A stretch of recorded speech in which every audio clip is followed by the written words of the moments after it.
सुल्तानपुर में मैं गया, वहाँ पे चेतराम मोची जी, तो मेरी दोस्ती हो गई उनसे। मैंने गाड़ी रोक दी, मैं वहाँ जाके बैठ गया। 40 मिनट में उनके साथ बैठा, मैंने देखा हुनर की कोई कमी नहीं है। उनको आप कोई भी जूता दे दो और कहो भैया इसको बना दो, मतलब ब्रांडेड जूता हो, ये आपने ये पहना हुआ ये हो, कुछ भी 2-3 घंटे में वही जूता आपको मिल जाएगा, उससे अच्छा मिल जाएगा। मैंने उनसे पूछा आप यहाँ कितने साल से हो? कहते हैं 40 साल से हूँ राहुल। फिर मुझे देख के कहते हैं राहुल जी ये मेरा बेटा है, अब ये यहाँ मेरे साथ काम नहीं करना चाहता। तो मैंने कहा क्यों? सिर नीचे करके कहते हैं कि राहुल जी 40 साल में मुझे किसी ने इज्जत नहीं दी। एक ही आदमी ने, मेरे पिता ने मुझे रिस्पेक्ट दी। अकेले काम कर रहे थे। मैंने उनसे पूछा, मैंने कहा एक बात बताइए, अगर आप अपने काम को थोड़ा इम्प्रूव करना चाहते हो तो आप क्या कदम लोगे? एकदम उन्होंने मुझे बोला कि देखिए राहुल जी एक मशीन है, मैंने उसकी फोटो देखी, अगर वो मशीन मुझे मिल जाए तो मेरा काम डबल हो जाएगा। ऐसे ही बहुत महंगी मशीन नहीं थी, हमने किसी राजनेता से वो मशीन डोनेट करा दी और उनको हमने मशीन दी। 3 महीने बाद मुझे फोन आता है, चेतराम मोची जी कहते हैं राहुल जी मैं बड़ा खुश हूँ। मैंने कहा क्यों? कहते हैं राहुल जी मेरी अब 2 दुकानें हैं, 10 लोग मेरे लिए काम करते हैं।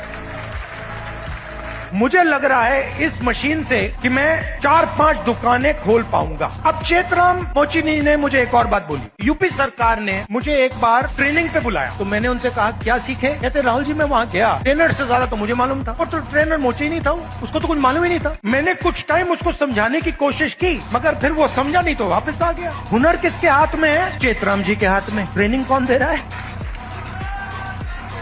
तो बात समझिए क्यों? क्योंकि ट्रेनिंग का नेटवर्क कंट्रोल में है। मशीन क्यों नहीं मिल रही? बैंक का सिस्टम कंट्रोल में है। ट्रेनिंग क्यों नहीं हो रही? क्योंकि चेतराम जी ट्रेनिंग के सिस्टम में ही नहीं है। जिसके पास हुनर है, जिसके पास ज्ञान है, वो ट्रेनिंग करा ही नहीं रहा है। इससे मैंने क्या सीखा? मैंने तेलंगाना के चीफ मिनिस्टर को चिट्ठी लिखी और मैंने उनको सुझाव दिया। मैंने कहा कि देखिए ये पता लगाइए आप कर सकते हैं या नहीं, आप सर्टिफिकेशन सेंटर बनाइए। तेलंगाना में लाखों मोची है, उस नेटवर्क के अंदर हुनर है, कैपेबिलिटी है। मैंने चीफ मिनिस्टर से कहा कि ट्रेनिंग इनसे करवाइए। जो गुरु शिष्य की परंपरा है हिंदुस्तान में, हजारों मोची ट्रेनिंग कराएंगे, सर्टिफिकेशन सरकार करेगी, और जब एक मोची ट्रेनिंग करेगा और उसका शिष्य सर्टिफिकेशन पाएगा तो मोची के बैंक अकाउंट में सीधा सरकार पैसा डालेगी।